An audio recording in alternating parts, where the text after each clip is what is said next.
Renanim, everybody, and welcome to another episode of Talk Time with Morgan Cobbs.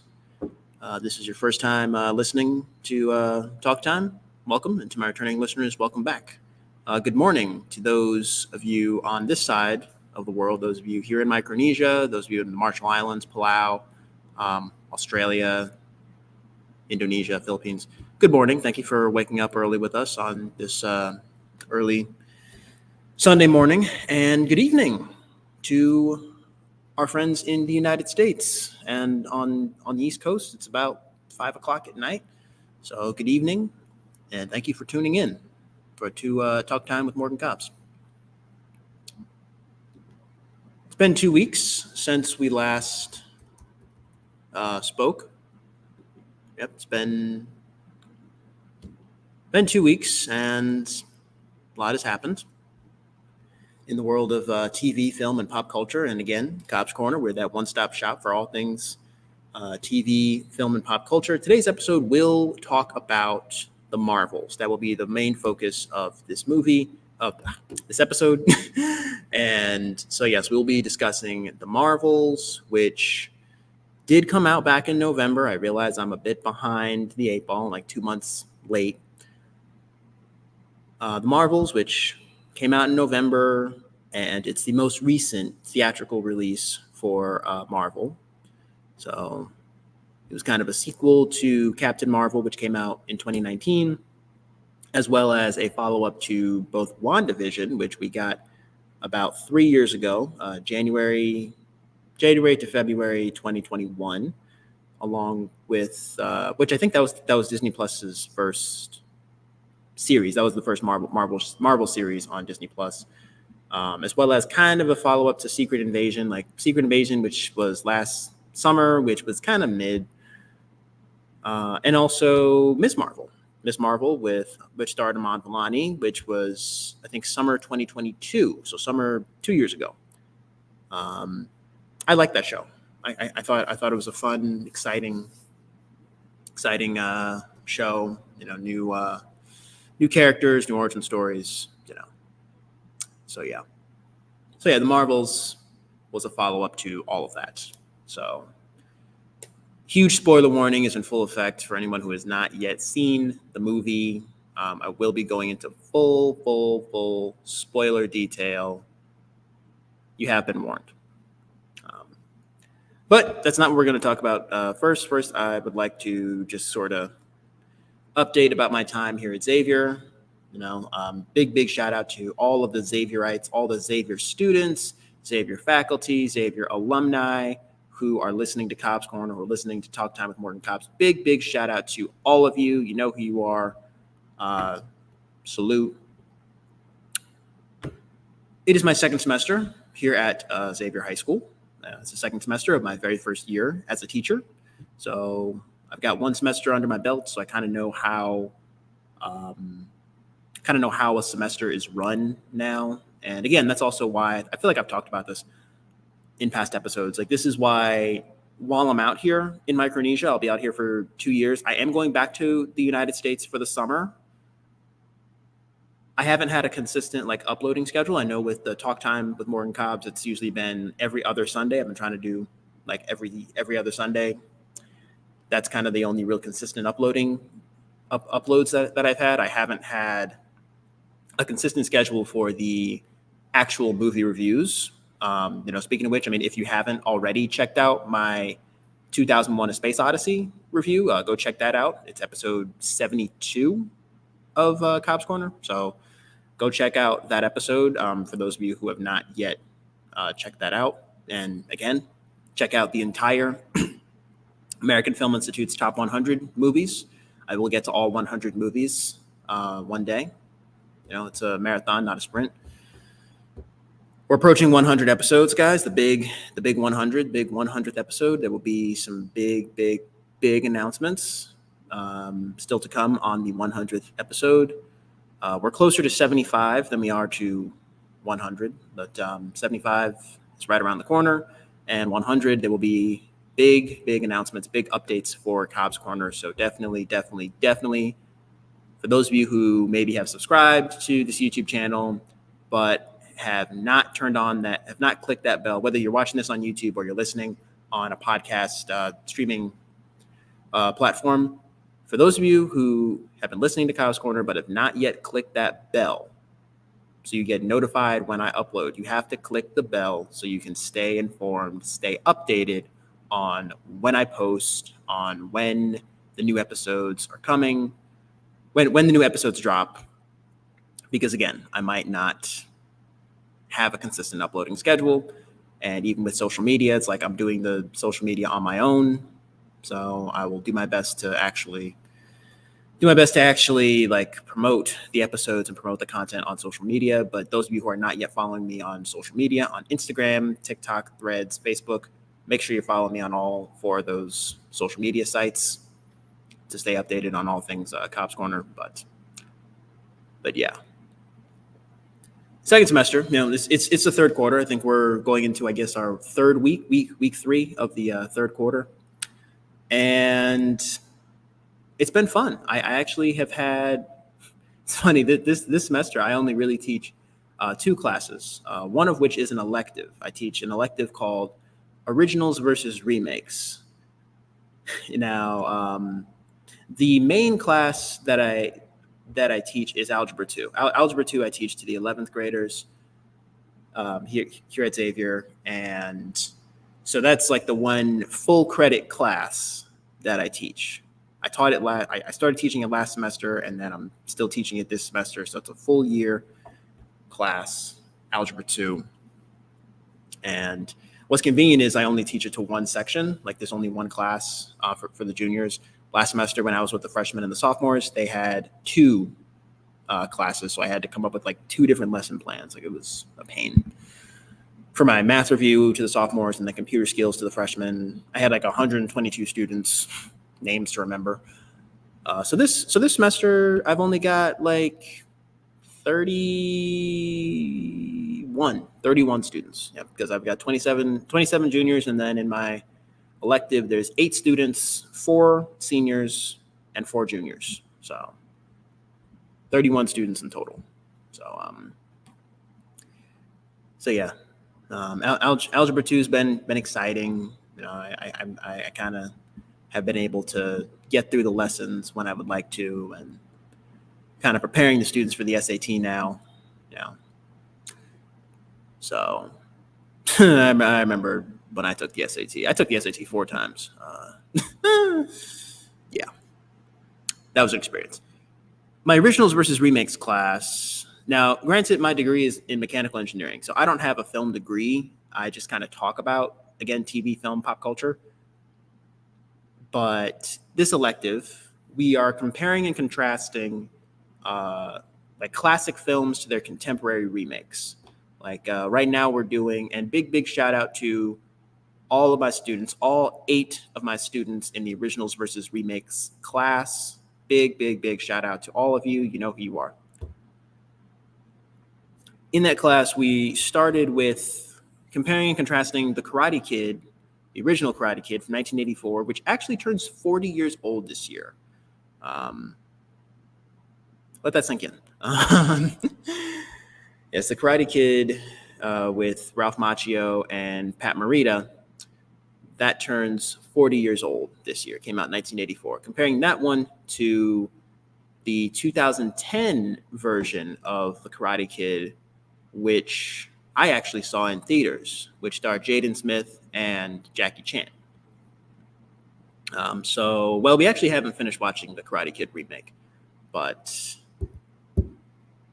I'm actually interested to hear from the students, like what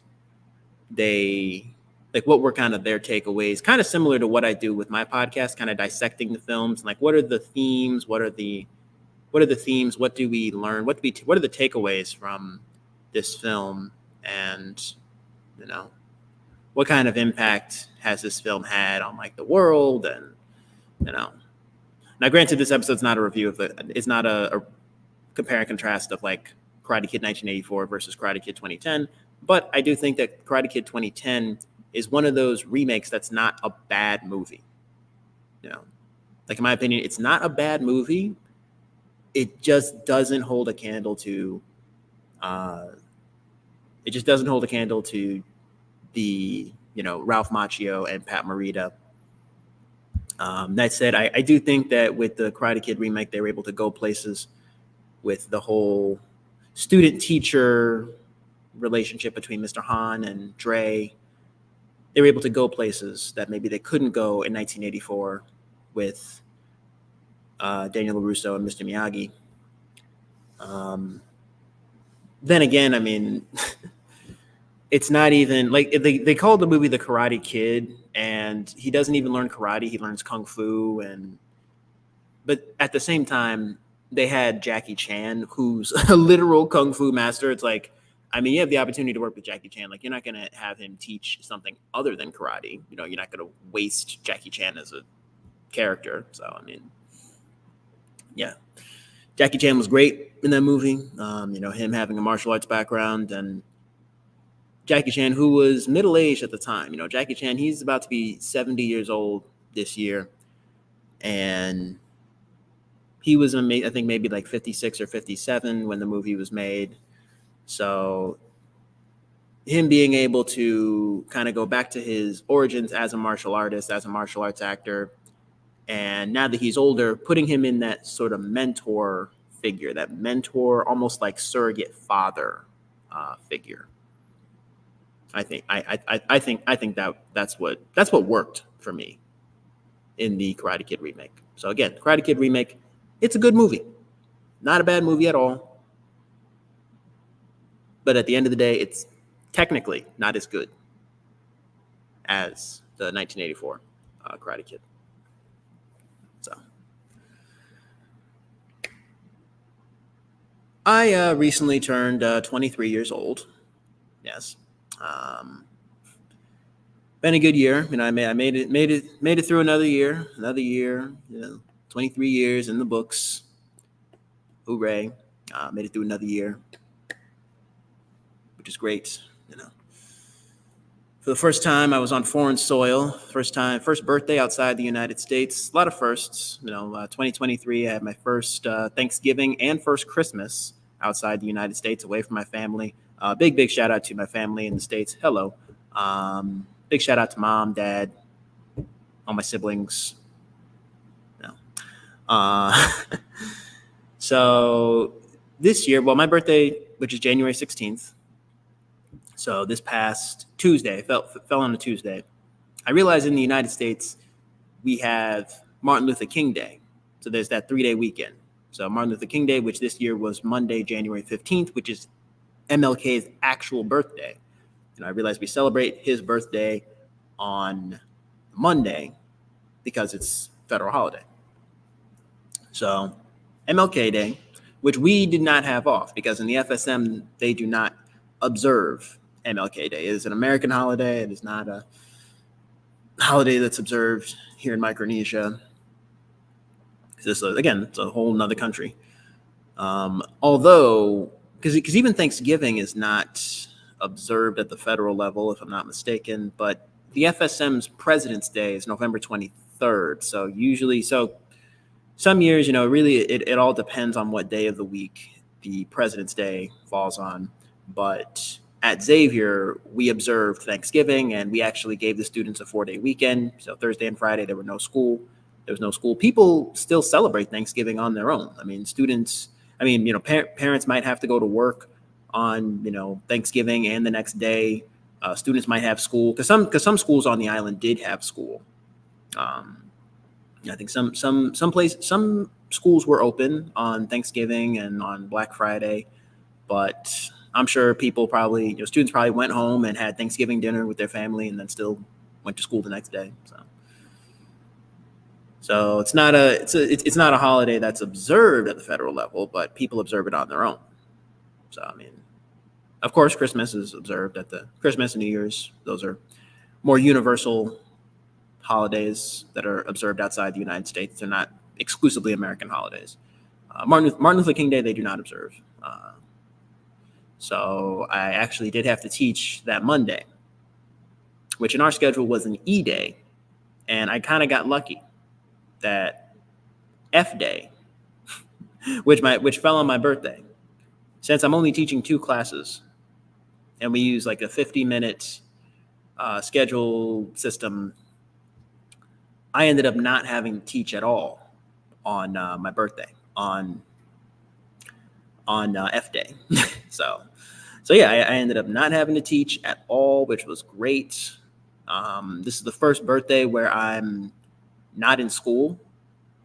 No, this is for the first time I'm not in school. Every other birthday I've been in school, whether if it was preschool, elementary school, middle school, high school, college. Yeah, preschool, elementary school, middle school, high school. Yep, college. Last year I was in my last semester of university. So for the first time, I'm out of school. I'm outside the U.S. And I'm trying to think the last time that I actually had to go to school on my birthday, because usually I think at UB we usually didn't start until after MLK Day. Usually we started that Tuesday. So I think if I were still in school, if I were still at UB, I probably would have had class on my birthday, because that would have been the first day of the semester, or maybe it would have been the second week. Like this past week, I think that was the second week of classes at UB. Shout out to any of my listeners who attend University of Bridgeport. Big shout out to all UB students, faculty, alumni. Big shout out to all of you, particularly the class of 2023. Big shout out to you all. As a fellow member of the class of 2023, big shout out to us. Yay us. We did it. Last time I actually had school on my birthday was my senior year of high school. And my birthday fell on a Monday that year. Yeah, fell on a Monday that year, because freshman year, it always fell during midterm exams week. So during midterms week, 9th grade, I had my English midterm, and I remember it was a Friday. It was a Friday. I had my English midterm. We're like analyzing Romeo and Juliet in the computer lab, and I just remember my teacher coming over to me and saying like, "Morgan, is today your birthday?" I'm like, yes, it is. It's like, "Oh, happy birthday. Does this mean I don't have to analyze Romeo and Juliet?" Let me know in the comments, guys. Did any of you not read Romeo and Juliet your freshman year of high school? I want to know, because I feel like everybody reads Shakespeare, Romeo and Juliet in the 9th grade. For us, 9th grade, it was The Glass Castle, Romeo and Juliet, Ethan Frome. Yeah. And then 10th grade, we read Macbeth. Macbeth I liked. Macbeth I enjoyed. Macbeth was fun. Let's see, sophomore year, 2016. Oh, yeah, my freshman year of high school was 2015. Yep, it was on a Friday. That was my 14th birthday. For 2016, when I turned 15, I think my birthday was on a Saturday that year. And then 2016. And then I think because 2016 was a leap year, so I want to say my 16th birthday.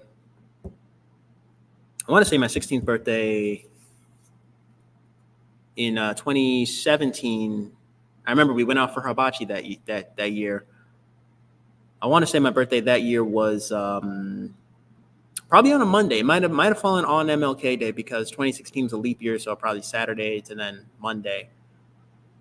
And then 2018, my 17th birthday, that was probably on a Tuesday. Yeah, that was probably on a Tuesday, because I actually did have school that day, and I actually had my AP Literature midterm exam.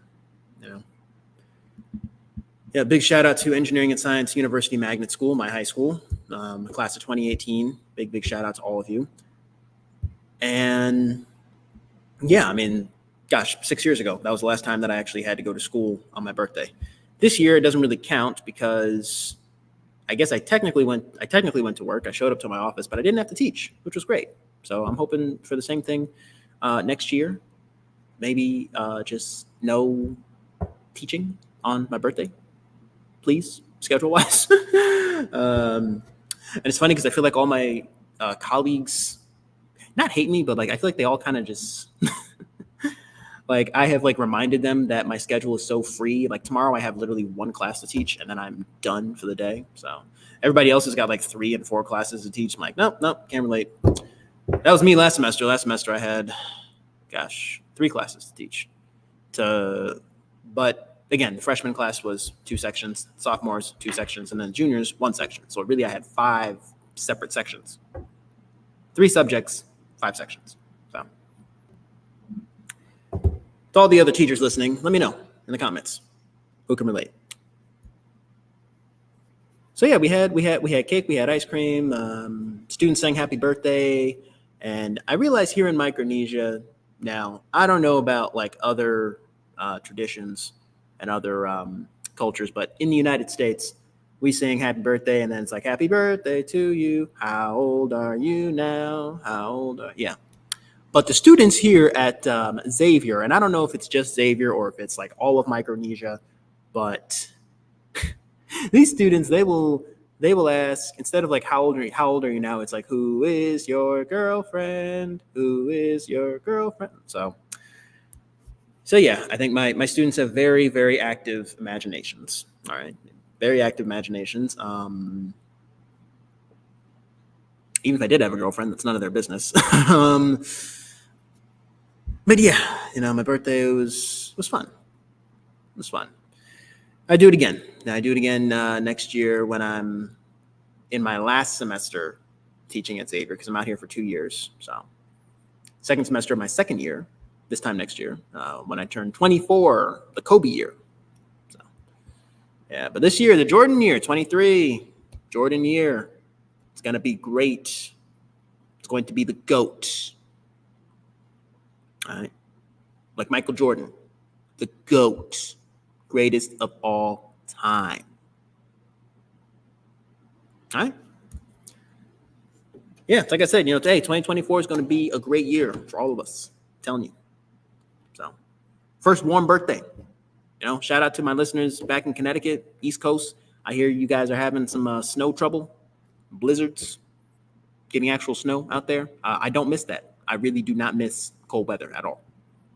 Which is ironic. As somebody who's from the East Coast, who's from Connecticut, although I was born in Atlanta, Georgia. I don't know if I've ever mentioned that on this podcast. I was born in Atlanta, but I was raised in Connecticut.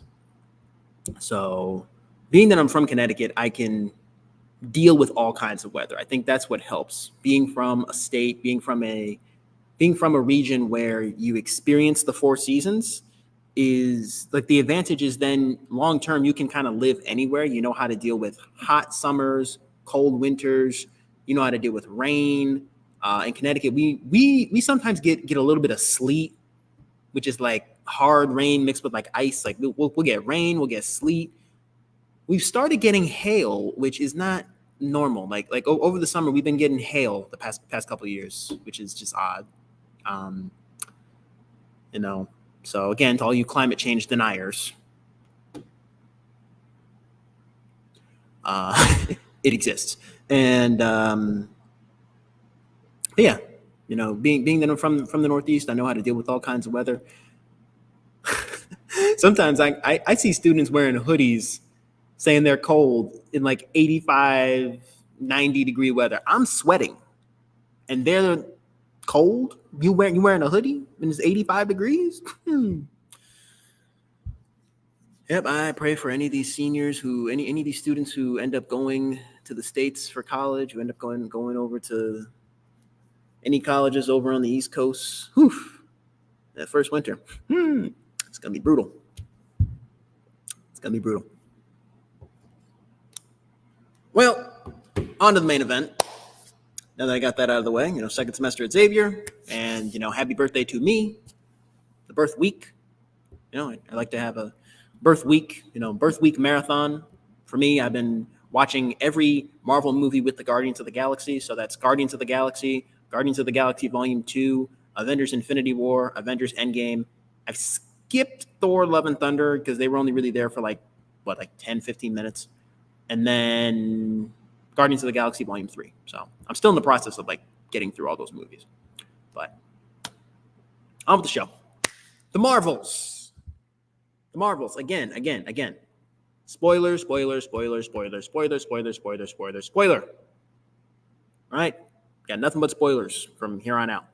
Right? So if you have not yet watched the Marvels, please log off. You have been warned. Or if you haven't watched the Marvels and you don't care about spoilers, then keep listening. Final warning. And 3, 2, 1. So Thanos is alive, guys. Remember? I'm kidding. Just going to read through IMDb. The Marvels. Carol Danvers gets her powers entangled with those of Kamala Khan and Monica Rambeau, forcing them to work together to save the universe. That's pretty much like the synopsis. That's pretty much the introduction to the Marvels. The Marvels, it kind of picks up from, if you guys remember the post-credit scene of the season finale of Miss Marvel. We have season 1, episode 6 of Miss Marvel. There was the post-credit scene in which Kamala's in her room, but then she is sort of teleported out of her room, and then we see Captain Marvel, we see Carol Danvers, and breaks her closet door. So that's kind of where it picks up from. And then we see Monica Rambeau, and then we see the Saber Station, which I can't remember what that stands for. But this movie, I liked it. I thought it was a solid sequel of sorts, kind of like it's a sequel to Captain Marvel.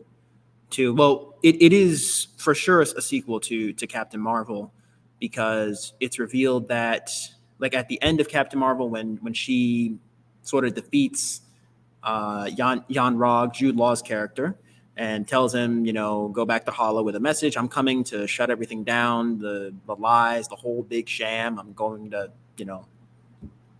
destroy the Supreme Intelligence. And, like, real quick in the first act, it kind of tears off the Band-Aids. Like, yes, Captain Marvel did go back to Hala and destroy the Supreme Intelligence. We actually see the Supreme Intelligence in its, like, raw form.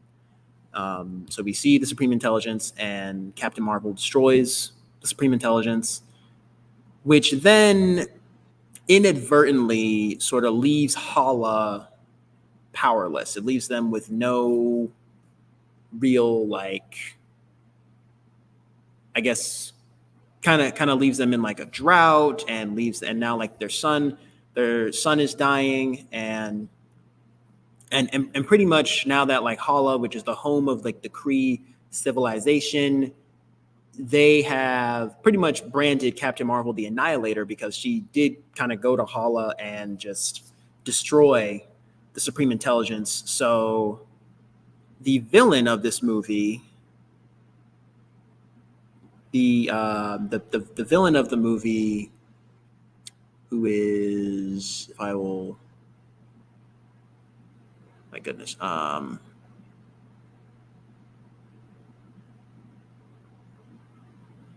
Don-Rog or Dror, I think.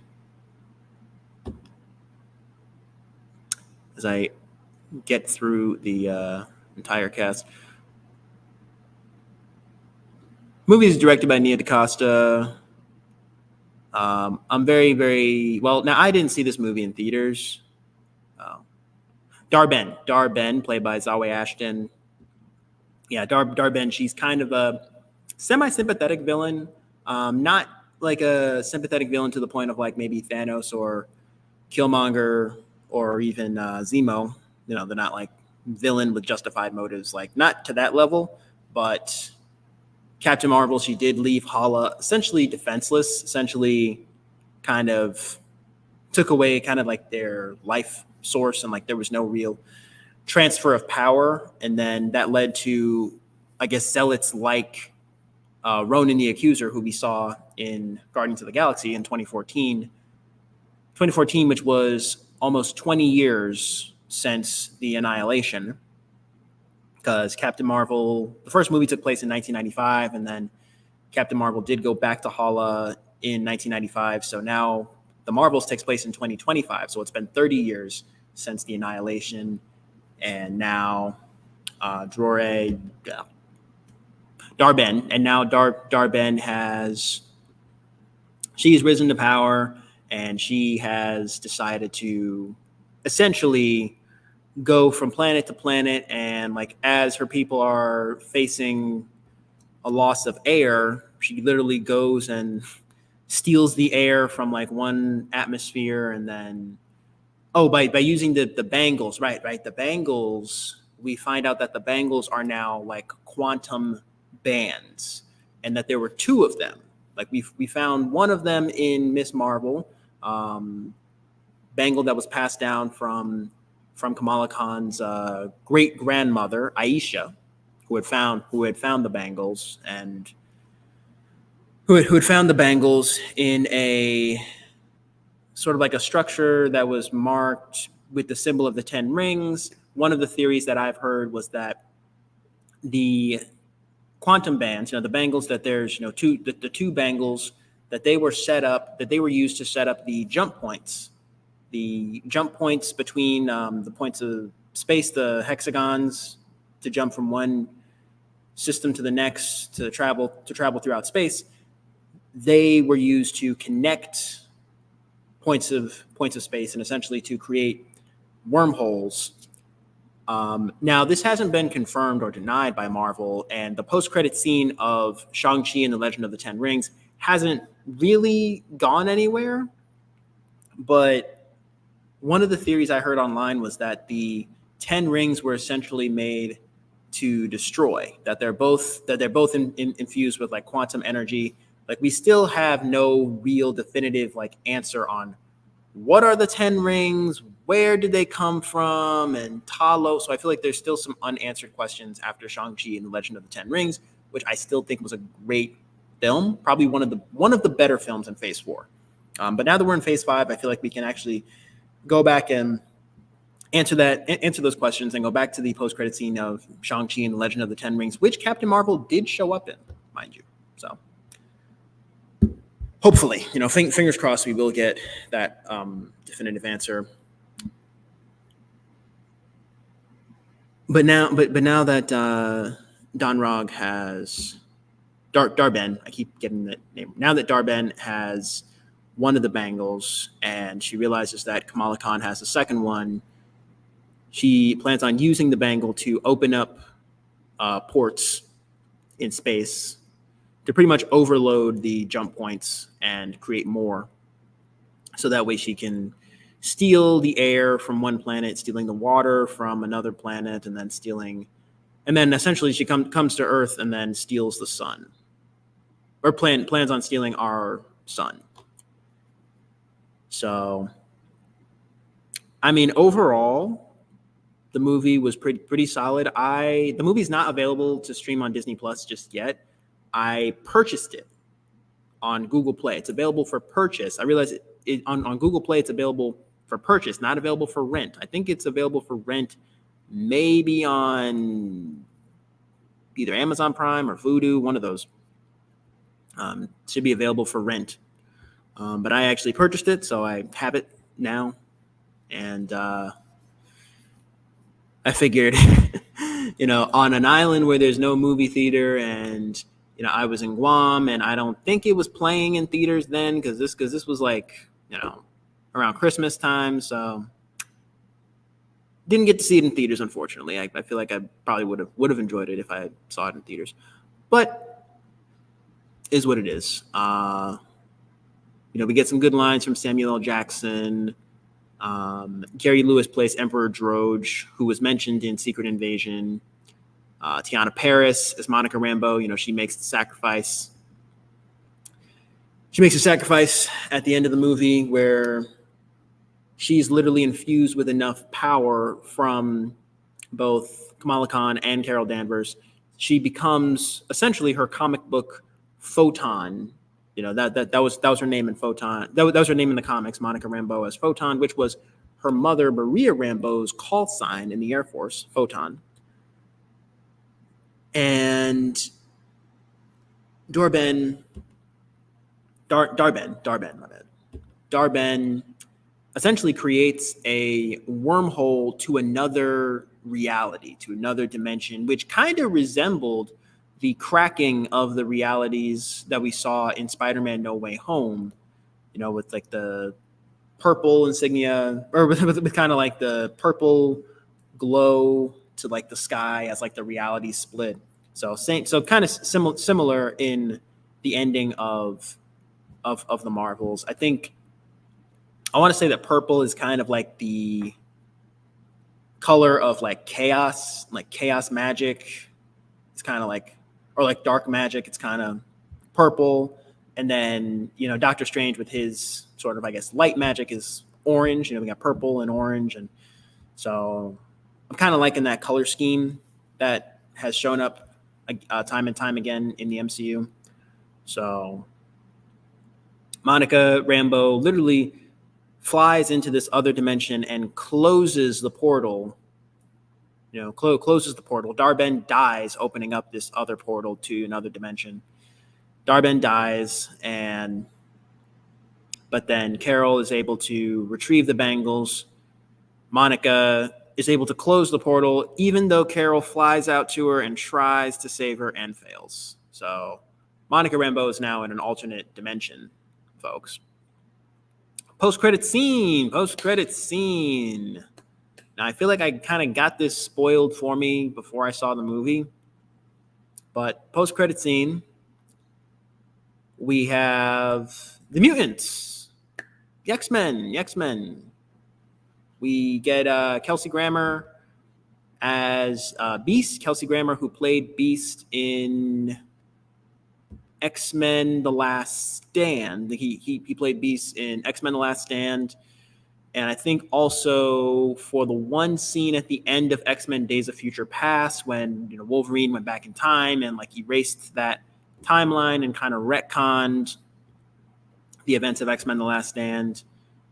So we see sort of that alternate reality where like the Sentinel program never happened, and where the Sentinel program never happens. And so see Kelsey Grammer as like the older version of Beast.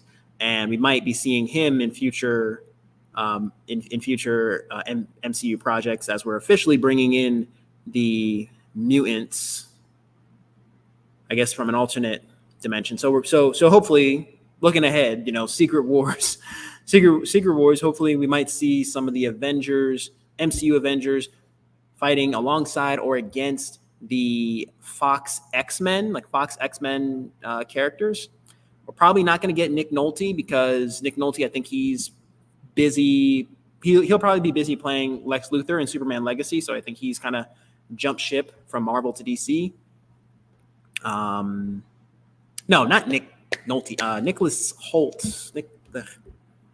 Names.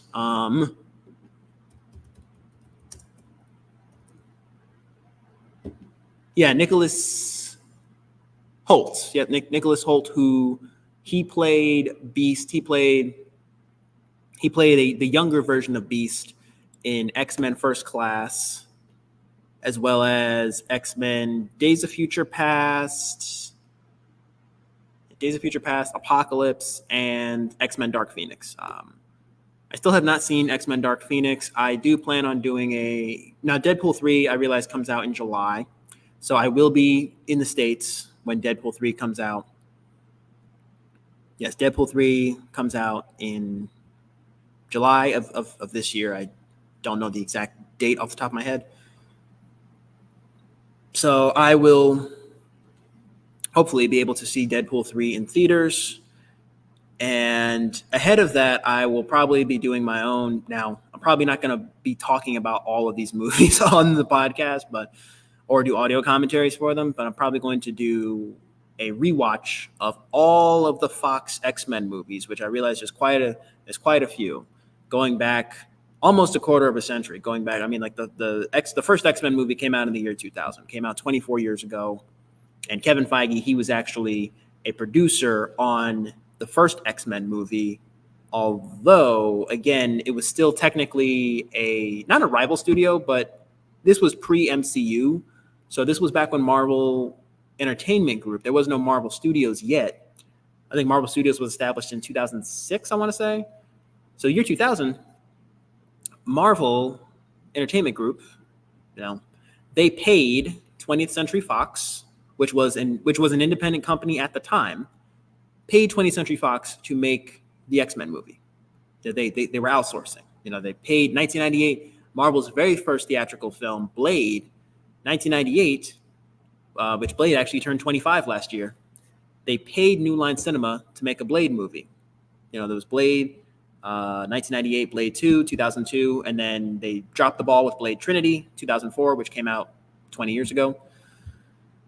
But yeah, I think the fact that Kevin Feige, who is now the president of Marvel Studios, that he got his start as a producer on X-Men, so I feel like it's all kind of coming full circle for Kevin Feige. So I'm actually looking forward to seeing the MCU's version of the mutants, and maybe even bringing in some from the Fox franchise. Because I remember 2018, I think as early as 2017, Disney was in talks of buying 20th Century Fox.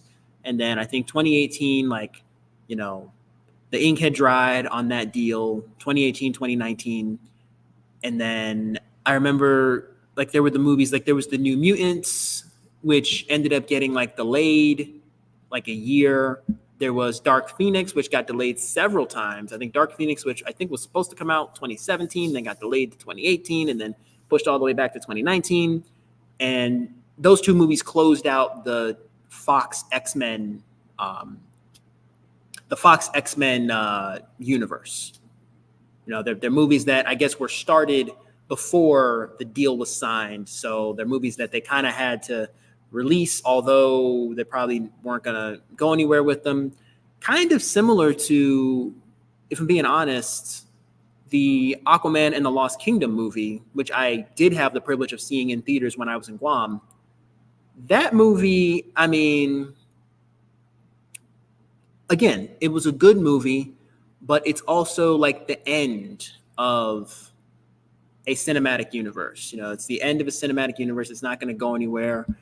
I think probably, I want to say 2 years ago, I think 2023 was when we found out that Warner Bros. had a transfer of power at Warner Bros. And that now it's James Gunn and Peter Safran are at the top. So now it's all the movies that came out last year, 4 movies that came out.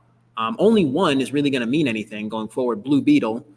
I think Blue Beetle, which James Gunn did say was the first movie, or the first new character in his new DC universe or whatever. But I mean, point is, it's 2023, we got 4 movies. We got Shazam! Fury of the Gods, which I saw in theaters and I liked it. The Flash, which was just why. Blue Beetle, the aforementioned Blue Beetle, and ended out the year with Aquaman and the Lost Kingdom. Good movie, but it's sad that they're probably not going to go anywhere with it. We don't even know if Jason Momoa, will be playing Aquaman going forward. He might be playing Lobo. Who knows? So, it was kind of the same thing in 2019. 5 years ago, when 20th Century Fox was no longer an independent studio. They were owned by Disney at that point. So it's all right, let's get these last couple movies out. Let's close out this universe. And they may be ending on a cliffhanger. They may be setting up a sequel. That's never going to happen. So, but I know 20th Century Fox, they did a number of X-Men movies. They did, I like the first 2, X-Men 2000, and then X2, X-Men United in 2003. Solid character introductions, lots of leather though. Yeah, okay. I like the second one because we got introduced to Nightcrawler, and he kind of teleport from place to place, and William Strucker as well. So, or no, not William Strucker. Whoever the scientist was, the military guy who had experimented with Wolverine and the Weapon X Society. Not Strucker. I don't think. And then X-Men: The Last Stand, they kind of dropped the ball, and it's sad because that was the introduction of Kelsey Grammer as Beast. I'm sure millennials, you can probably remember. I'm sure millennials can remember watching the '90s X-Men show. Yeah. So I caught a little bit of. I caught some reruns of that. At some point, we're supposed to be getting X-Men '97, which is gonna pick up from where the X-Men series ended. The X-Men animated series ended in 1996, so X-Men '97 is supposed to be like the next season, essentially. But yeah, that was like the original X-Men trilogy. Then they kind of started to reboot things with 2009, there was X-Men Origins Wolverine, which is probably one of the more comic book accurate movies, but it is not a good movie at all. I mean, the movie's awful. But Hugh Jackman is just great as Wolverine. He is Wolverine. I can't see anybody else as Wolverine, to be honest. He was great in that role, but as a movie, it just didn't work. That was 2009. And then 2011 was X-Men First Class. I think that was the beginning of kind of where they started to maybe reboot things. By now we have like a young Charles Xavier and a young Eric Lyncher. So I like how they gave us a backstory into sort of before he was Professor X, he was Charles Xavier. Before he was Magneto, he was Eric Lyncher. Eric Lyncher, who's kind of introduced him as a bit of a sympathetic villain. His parents were killed in the Holocaust, and he himself is a Holocaust survivor. So in the 1950s and 60s, he's hunting down the former Nazis who killed his parents. So yeah, that's sort of understandable, and I'm actually glad that they did that in X-Men First Class. X-Men First Class, I actually kind of liked. Yeah, that was a movie that I kind of liked. It was like an origin story. It didn't really retcon anything. It did bring us. We were introduced to Michael Fassbender as the young Magneto, and Michael Fassbender instead of Ian McKellen, and then we have James McAvoy instead of Sir Patrick Stewart. All four of them are amazing actors. All right, Ian McKellen, everything he's done from the X-Men movies to the Lord of the Rings movies to The Hobbit. Sir Patrick Stewart, everything he's done from Star Trek to X-Men to Card, anything else I've missed. James McAvoy, I mean, he was in addition to X-Men, I only know that he was in Split, the M. Night Shyamalan movie. So they're all great. They're all great actors. Big shout out to all of them. They're accomplished actors in their own right. That was 2011. 2013, The Wolverine, which I think kind of foreshadowed Logan in a way. The Wolverine, that was kind of the bounce back. It's like, okay, we had X-Men Origins Wolverine, which was kind of and then the Wolverine, I like how it follows Logan after the events, after Jean Grey essentially like dies, or he's like forced to kill Jean Grey at the end of X-Men: The Last Stand, and Logan essentially just leaves the X-Men. He leaves the X-Men behind, and that he's just been like hiding out in Canada at this point, and so yeah, and then during his time as the Forever Soldier, he served in like every major war that America has been in,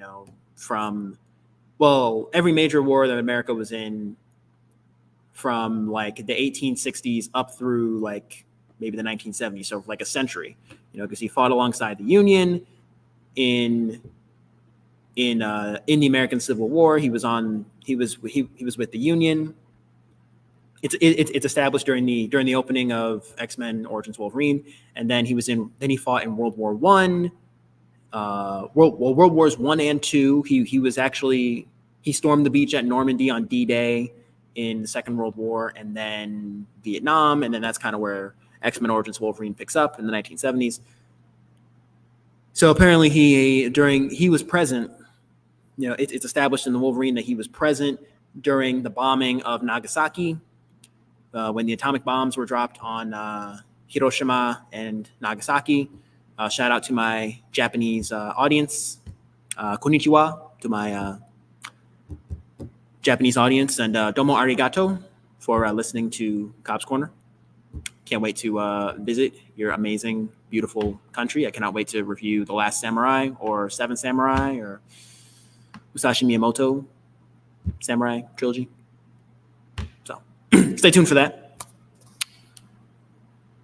But yeah, The Wolverine, solid movie. And then the ending of The Wolverine was a setup for X-Men Days of Future Past, where Professor X and Magneto, they come and they find Logan at the airport and they recruit him to stop the Sentinel program. And then X-Men Days of Future Past, that's kind of when it gets a little bit confusing. It's like Wolverine essentially erases that timeline where the Sentinel program, he goes back to the 70s to like shut down the Sentinel program before it even, gets off the ground, and, shut down the Sentinel program and erase that timeline. So then chronologically speaking, like since he like retcons that entire timeline, he erases that entire timeline. So chronologically, X-Men, X2 X-Men United, X-Men The Last Stand, and by extension, even the Wolverine, that timeline never happens. He erases that timeline from existence and then wakes up in an alternate future where the Sentinel program never happened. And then we see like the same original actors of Cyclops, Jean Grey. I can't think of their names off the top of my head. I think we see, well, again, Charles Xavier, Kelsey Grammer as Beast. So it's kind of this like alternate, like peaceful reality where like, okay, like that reality never happened. So Days of Future Past is probably my favorite X-Men movie, like of the actual X-Men movies, like movie with X-Men in their title. So like excluding X-Men Origins Wolverine, excluding the Wolverine, excluding Logan, and the Deadpool franchise. We're talking just about the X-Men movies. So X-Men, X2, X-Men The Last Stand, X-Men First Class, X-Men Days of Future Past, X-Men First Class, Days of Future Past, Apocalypse, Dark Phoenix. Days of Future Past is probably one of the best ones. The best, in my opinion. So, and it kind of, I like how it brought together like the younger cast with like the older cast as well. Kind of like the 2000s X-Men cast with kind of the 2010s X-Men, the younger folks from X-Men First Class. And then X-Men Apocalypse takes place in this alternate timeline. It's like this alternate timeline, but now we're back in the 1980s in this alternate timeline where there are no Sentinels, and then we're introduced to Apocalypse, who's played by Oscar Isaac, who is just in every Marvel project nowadays. Yeah, X-Men Apocalypse. But then before that, Deadpool, right? Deadpool came out, right? February 2016. Deadpool, which is in kind of that parody universe, and then we get X-Men Apocalypse, and then Logan, which was awesome. All right, of the Wolverine trilogy, I guess X-Men Origins Wolverine, the Wolverine, and Logan was the best film of that particular trilogy. Again, they're Wolverine movies. I'm not including Logan with the other X-Men movies, although it is technically an X-Men movie. It's technically a Fox movie. But if we're talking like just the X-Men franchise, like I'm not including Deadpool or Logan or the Wolverine or X-Men Origins Wolverine. So those are all kind of solo films. They're not movies about the X-Men. They're movies about like particular characters. Deadpool 2, I saw it in theaters, I think the day after my high school graduation. I think I graduated high school June 18th, 2018. So it'll be 6 years in June that I've been out of high school. And I saw Deadpool the next day. I saw it June 19th, 2018. So on Juneteenth. So it was okay. I haven't seen it since. It's one of those sequels that's just not as good as the original. But yeah, that was 2018. And then again, 2019, we finally get New Mutants and X-Men Dark Phoenix, the two movies that were announced before the Disney Fox merger. So it's like, as a formality, it's like, all right, we have to put these movies out. So here, even though we're not going to do anything with them going forward. And And then that's pretty much all we've gotten. We haven't gotten a single X-Men movie in 5 years. So Deadpool 3, Deadpool 3, I'm really looking forward to seeing Ryan Reynolds and Hugh Jackman. Seeing Hugh Jackman suit up as Wolverine finally in like the classic, yellow outfit, with the no sleeves, and really looking forward to that. His cartoon, pretty much how he looked in the comics and in the cartoon. I think a lot of us Marvel fans forget that in the comics, and I think also on the X-Men, the animated series show, Wolverine's not tall. Like Logan is 5'3". I'm pretty sure. Like now, Marvel aficionados and Marvel, canon all knowing I don't have the language, the terminology to describe what I'm trying to say, but those who are the diehard Marvel fans who have actually like read all the comics, like feel free to correct me in the comments if I'm wrong, but I'm pretty sure that in the comics and in the official Marvel canon, Wolverine is only 5'3". So Wolverine, he's not very tall. He's a shorter gentleman in the comics. And Hugh Jackman is 6'2". Hugh Jackman's like around my height. So, I mean, creative liberties and all, but I'm wondering, are there going to be any meta jokes about his height? I'm just really looking forward to Deadpool 3, guys. That's one of my more anticipated movies for 2024. So stay tuned for that. I mean, check out the Marvels, rent it. It's available for rent online. It's available for rent or purchase online. So here, I'm just gonna do what I do with my regular episodes. I'm just gonna Rotten Tomatoes. Rotten Tomatoes the Marvels, which, if I'm not mistaken, is no longer in theaters. It's no longer in theaters, I don't think. But yes, the Marvels, it is available for purchase on Google Play, and my goodness, 62% on Rotten Tomatoes, and I would say, honestly, I would have maybe given it like a 70-75%. I think, the gatekeeping is, at an all-time high nowadays. 82% audience score. I'm kind of with the audience on this one. I think, critics may be a little too harsh. You can buy the Marvels on Apple TV, Amazon Prime, or Vudu. Again, I bought it on Google Play. So that's all I got for today's edition of Talk Time with Morgan Cobbs. Again, if you like what you heard today, don't forget to give us a review wherever you're listening from. And as I said earlier in the episode, follow us on all social media platforms. That includes Facebook, Instagram, TikTok, and Threads. So that way you can stay up to date on all things Cobbs Corner. All of that information will be in the show notes below. So if you made it to the end of this episode, I greatly appreciate it. Be sure to, as I said, turn on those post notifications. Click that bell so that you get notified when I post, when I'm going live, things of that nature. I hope you all enjoyed your stay here at Cobbs Corner. Hope you guys enjoyed today's episode of Talk Time with Morgan Cobbs and enjoyed your stay here at Cobbs Corner. We are your one-stop shop for all things TV, film, and pop culture. As always, I'll talk to all of you in the next episode. Peace.